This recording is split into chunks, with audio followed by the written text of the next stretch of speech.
आशा करते हैं कि भाई लोग मस्त होंगे, मन से पढ़ाई करते हैं होंगे, क्योंकि 10th एग्जाम नजदीक आ गया। चलिए वो बताएंगे, ऑब्जेक्टिव बताएंगे, सिलेक्टेड क्वेश्चन बताएंगे, जो 10th में पूछेंगे ही पूछेंगे वो क्वेश्चन बताएंगे। क्योंकि आजकल कितना बच्चा आता है कि गर्लफ्रेंड के चक्कर में आता है, बेबी के चक्कर में। बेबी के चक्कर में नहीं रहना है, क्योंकि पढ़ना है, क्योंकि 10th एग्जाम आ गया नजदीक। बेबी के चक्कर में सोना बाबू करते रह जाइएगा क्योंकि सोना बाबू नहीं करना है। अब क्या करना है, 10th का एग्जाम का तैयारी करना है। क्योंकि आप बाबू सोना छोड़ के दीजिए आप, क्योंकि 10th के नजर हॉल में बैठिएगा तो वही सोना बाबू याद आएगा। सोना बाबू नहीं करना है। चलिए देखते हैं क्वेश्चन क्या है। क्वेश्चन हिंदी का फर्स्ट क्वेश्चन क्या है उसके बारे में चर्चा करते हैं और सब कुछ तुर तुर के बताएंगे। चलिए फर्स्ट चैप्टर क्या है, हिंदी। हिंदी का ऑब्जेक्टिव, हिंदी का ऑब्जेक्टिव। ऑब्जेक्टिव फर्स्ट क्वेश्चन क्या है, भारत में बेरोजगारी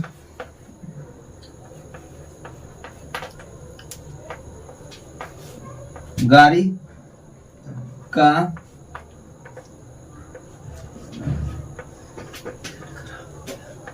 मुख्य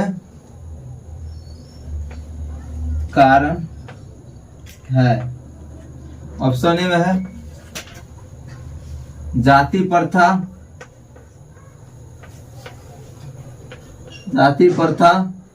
ऑप्शन नंबर बी में क्या है, दहेज प्रथा, दहेज प्रथा।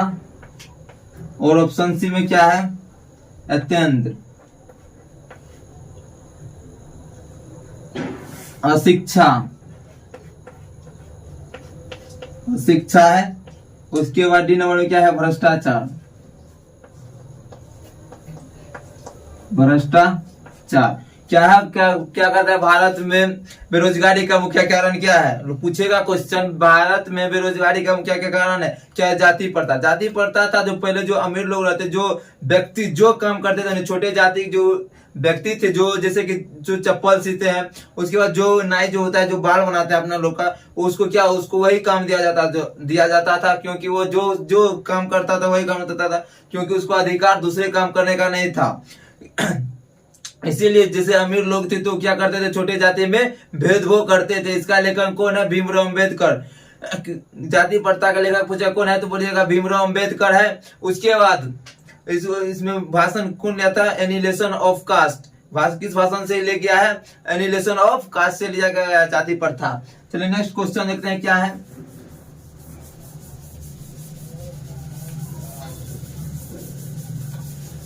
नेक्स्ट क्वेश्चन क्या है, 2 नंबर में है,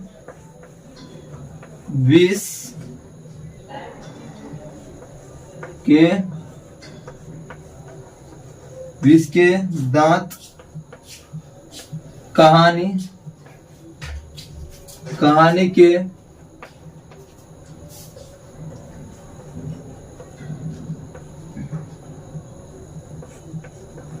रचयिता कौन है, कौन है। विष के दांत के रचयिता कौन है। ऑप्शन नंबर ये है अमरकांत। ऑप्शन नंबर बी है नलिन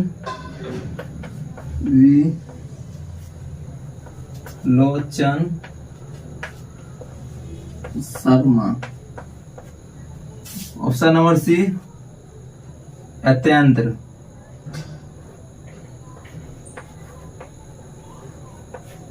अत्यंत्र। डी में क्या है, मैक्स मूलर। मैक्स मूलर क्या कह रहा है, विष के दांत के रचयिता कौन है, मतलब लेखक कौन है। विष के दांत के लेखक कौन है, नली विलोचन शर्मा। कौन है, नली विलोचन शर्मा। क्या होगा, नली विलोचन शर्मा। विष के दांत में बताया गया है कि जब एक लड्डू खेल हो रहा था, एक कासू था और एक मदन था। एक कासू था, एक मदन था, जो उधर से जैसे अमीर के बेटा था रे रे करता है, जो वह टर्म आया तो उसको बोला हम खेलेगा कि नहीं खेलेगा, तो मदन क्या बोल रहा है हमने खेलेंगे, वो बोलता है खेलेगा ना, लड़ाई करने लगा, क्या क्या उसका 2 दांत तोड़ दिया। ठीक, उसका 2 दांत तोड़ दिया तो क्या ये पूछेगा मदन ने कासू के कितने दांत तोड़े थे, क्या कहना है 2 तोड़े थे। और मदन के पिताजी के क्या नाम थे, गिरधर लाल। गिरधर लाल सेन साहब के यहाँ क्या काम करते थे, किरानी का काम करते थे। बोलेगा कासू, कासू किस पिता के क्या नाम थे, क्या बोलेगा सेन साहब थे। और इसे क्या कहते हैं, नली विलोचन शर्मा का जन्म हुआ था 1816 ईस्वी में, 1916 ईस्वी में हुआ था। उसके बाद 1961 में मृत्यु हो गई थी। ठीक, चलिए आप देखते हैं नेक्स्ट क्वेश्चन, देखते हैं क्या आप समझ गए होंगे इसके बारे में। गिरधर लाल सेन साहब के यहाँ किरानी का काम करते थे, क्योंकि मदन क्यों नहीं कासू से लड़ना चाहते थे, क्योंकि उसके पिताजी के उसको बहुत पीटते थे उसको, कासू को, अति मदन को। मदन के इसलिए कासू को मदन नहीं पीटते थे, क्योंकि उसको कार देखने गया था, उसको छुआ तो उसका क्या सेन साहब का ड्राइवर उसको मारने लगा था, इस कारण कुछ ने क्या। उसके बाद ये सेन साहब जो गिरधर लाल किरानी काम करते थे, मदन कासू इसलिए कुछ नहीं कहते थे, क्योंकि जानता था कि सेन साहब मेरे पिताजी को किरानी से हटा दिया जाएगा, इसी कारण वो नहीं लड़ना चाहते थे। चलिए नेक्स्ट क्वेश्चन देखते हैं।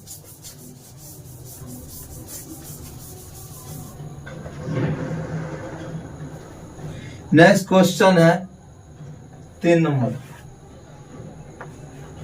मैक्स मूलर को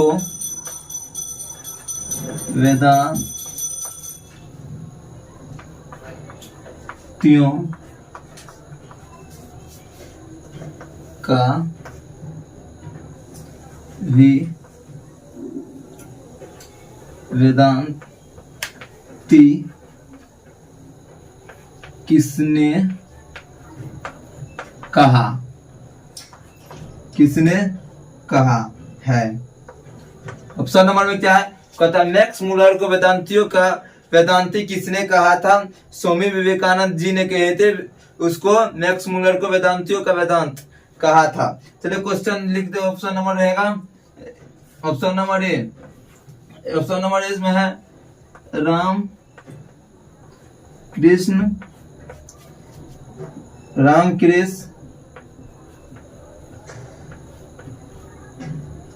अमरहंस ने।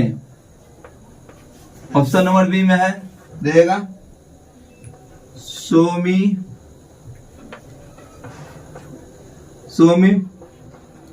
विवेकानंद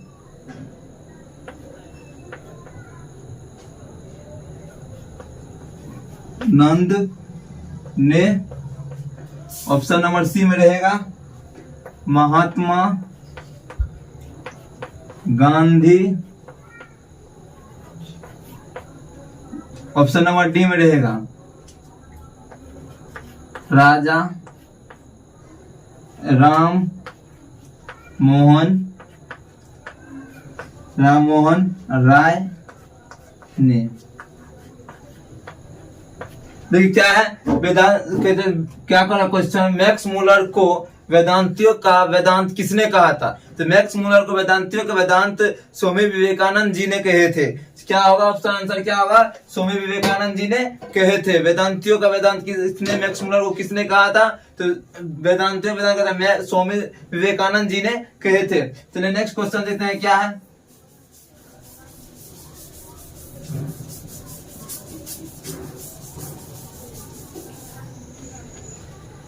क्वेश्चन नंबर 4 है। 4 में क्या है, परंपरा का मूल्यांकन।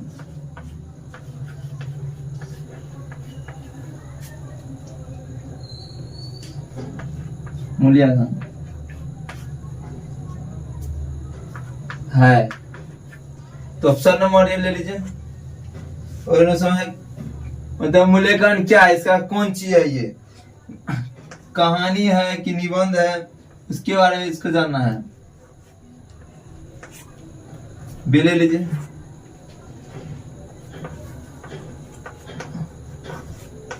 कहानी,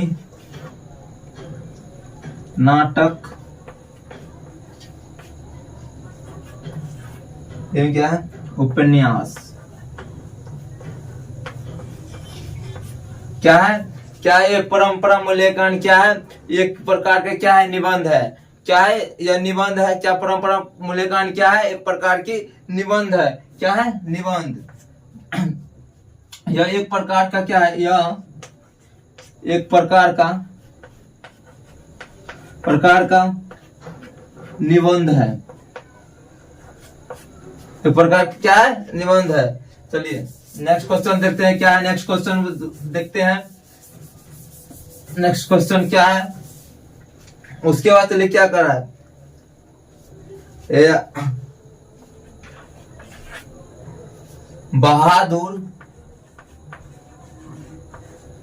बहादुर कहां से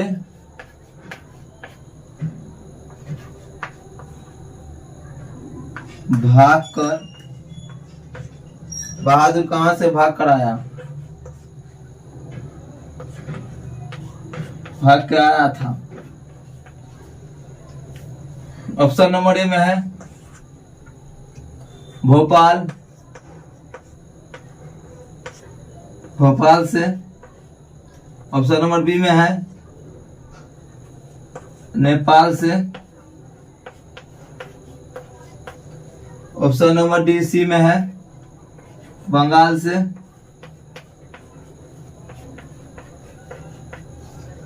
और ऑप्शन नंबर डी में है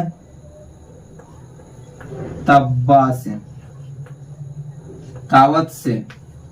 देखिए ये कह रहा बहादुर कहां से भाग कर आया था? बहादुर नेपाल से भाग के आया था। क्यों भाग के आया था? ये पूछेगा बहादुर नेपाल से क्यों भाग कर आया था? नेपाल आया था वो क्योंकि उसका एक मम्मी प्यारी भैंस थी जो उसको बहादुर ने उसको पीटा था जो भैंस को, जो बहादुर से वहां से भागते भागते कहाँ गया? माँ के पास चला गया। माँ के पास चला तो माँ को लगा कि बहादुर ने आज भैंस को पीटा है, इसके कारण बहादुर को भी आया उसके माँ उसको पिटाई किए और बहादुर भाग गए घर से।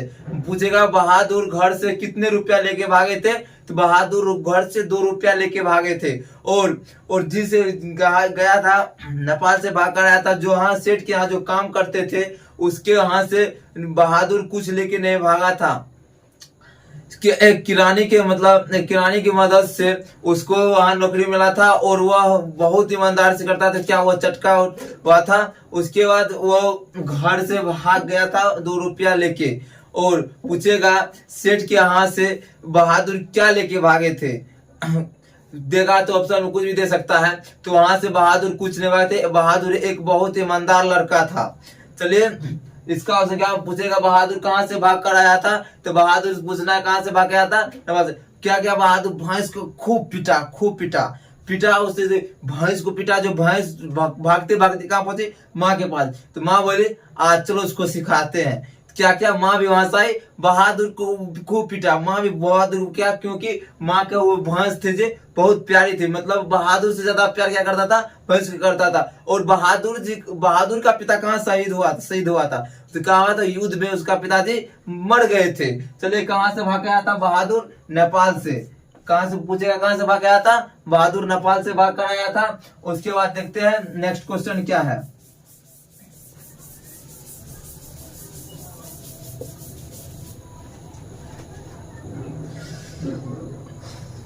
क्वेश्चन नंबर 6,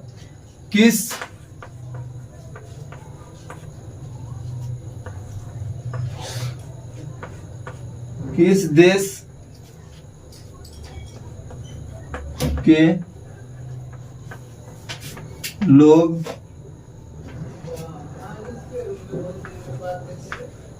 बड़े बड़े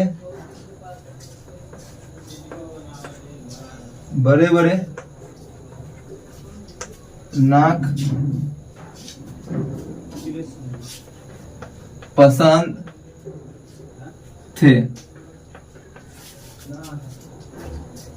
थे? ऑप्शन नंबर ये है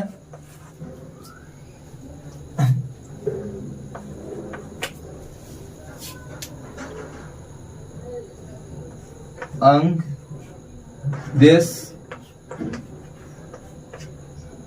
उसके बाद बी नंबर में गांधार के 6 नंबर में है केक्य देश का, और डी नंबर में क्या है, गोर देश।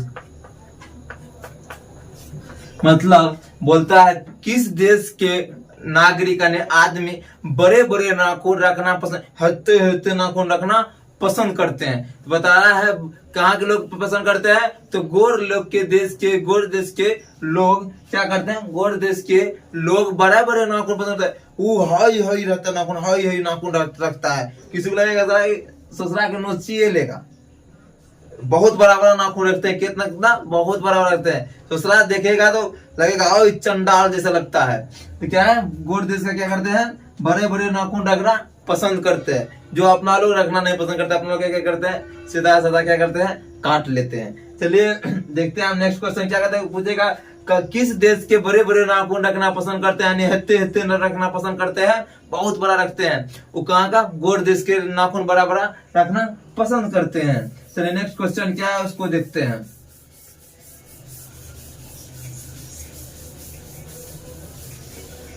नेक्स्ट क्वेश्चन क्या है,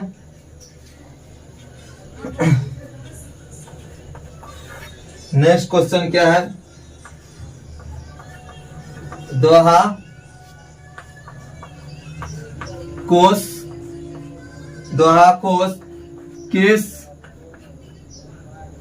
किसकी रचना, दोहा कोश किसकी रचना है। ऑप्शन नंबर ए में सरहपाद की, ऑप्शन नंबर बी में रस खान की, उसके ऑप्शन नंबर सी में रस खान, ऑप्शन नंबर जी में जीवानंद दास की, ऑप्शन नंबर डी में गुरु नानक की। क्या कहते हैं, दोहा कोश की किसकी रचना, मतलब दोहा कोश किसकी रचना है, तो सरहपाद की। किसकी रचना है, बोलेगा दोहा कोश किसकी रचना है, तो क्या बोला है, सरहपाद की है। किसकी है, सरहपाद की, सरहपाद की। किसकी रचना नहीं होगा, सरहपाद की होगी। किसकी है, सरहपाद की है। ऑप्शन नंबर ए होगा, सरहपाद की रचना है। चलिए नेक्स्ट क्वेश्चन देखते हैं क्या है। नेक्स्ट क्वेश्चन में देखते हैं क्या है, बोलेगा दोहा कोश किसकी रचना है, तो क्या बोला है, सरहपाद की है। चलिए नेक्स्ट क्वेश्चन क्या है देखते हैं। नेक्स्ट क्वेश्चन क्या है, नेक्स्ट क्वेश्चन है 8 नंबर, हजारी प्रसाद का जन्म कब हुआ था, कब हुआ समझिए। ऑप्शन नंबर ए में है 1907 ईस्वी में, ऑप्शन नंबर बी में है 1906 ईस्वी में, सी में है 1905 ईस्वी में, और डी में है 1904 ईस्वी में। मतलब सर मतलब कि हजारी प्रसाद का जन्म कब हुआ था, तो 1907 ईस्वी में। कब हुआ था, 1907 ईस्वी में। हजारी प्रसाद जी का जन्म कब हुए थे, 1907 ईस्वी में। पूछिएगा हजारी प्रसाद जी का जन्म 1907 ईस्वी में हुआ था। हजारी प्रसाद। नेक्स्ट क्वेश्चन क्या है, हजारी प्रसाद हुआ था। चलिए क्वेश्चन नंबर 9 है, क्या कह रहा है, बिरजू महाराज के संगीत संधि नाटक अकादमी अवार्ड कब प्राप्त हुआ? ऑप्शन नंबर ए होगा 27 साल के वर्ष में, 27 साल के उम्र में। बी नंबर है 25 साल की उम्र में। सी में है 20 साल की उम्र में। डी में है 19 साल की 19 साल की उम्र में। क्या है? बिरजू महाराज की संगीत नाटक में अकादमी अवार्ड मतलब पुरस्कार कब मिले थे? तो क्या होगा, कितना साल की उम्र में उसको पुरस्कार मिले थे? तो 27 साल की उम्र में मिले थे। कितने वर्ष में मिले थे? 27 साल के वर्ष में इसको पुरस्कार मिला था। कितना मिला था? 27 वर्ष में, 27 साल के जब उठे वो तो उसको पुरस्कार मिला था। चलिए नेक्स्ट क्वेश्चन क्या है देखते हैं। नेक्स्ट क्वेश्चन क्या है, चलिए देखते हैं। नेक्स्ट क्वेश्चन में है 10 नंबर।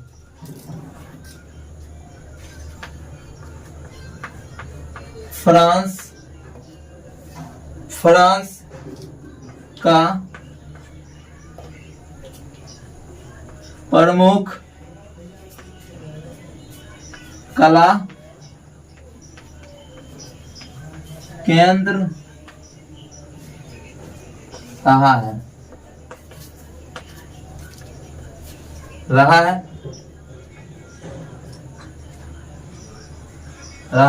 ऑप्शन नंबर ए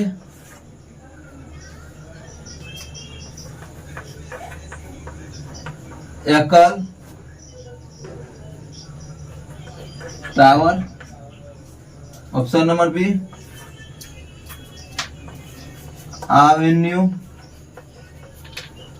एवेन्यू।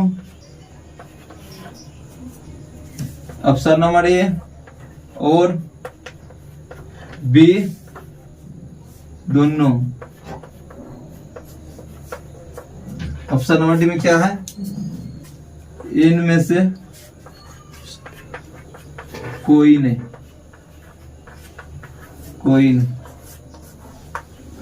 क्या कर रहा है? फ्रांस के प्रमुख कला केंद्र कहाँ है? तो कहाँ है? एवेन्यू में है। कहाँ है? कला केंद्र कहाँ है? एवेन्यू में है। चलिए नेक्स्ट क्वेश्चन देखते। क्या करा? फ्रांस का प्रमुख कला केंद्र कहाँ है? कला केंद्र कहाँ है? एवेन्यू में है। पूछेगा कहाँ है? तो एवेन्यू में है। ये हो गया, क्या हुआ? एवेन्यू में है। चलिए नेक्स्ट क्वेश्चन क्या है देखते हैं।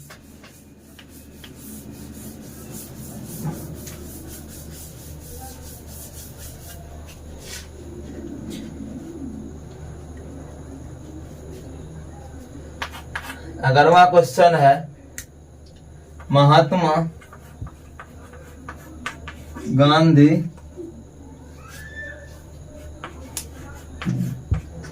गांधी के पिता का क्या नाम था?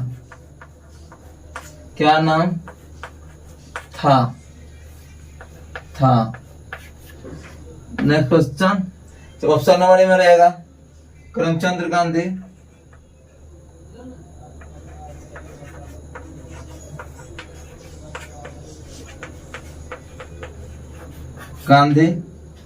ऑप्शन नंबर बी में रहेगा आपको धर्मचंद्र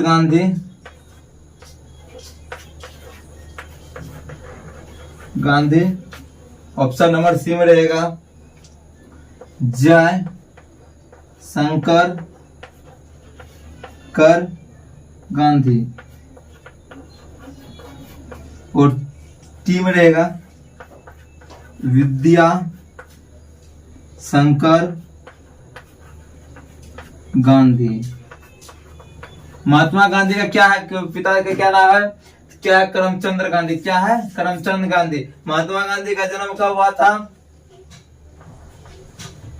कब हुआ था, 1861 में। मृत्यु कब हुआ, 1862 में। क्या मृत्यु कब, इसका मृत्यु हुआ था 1948 में।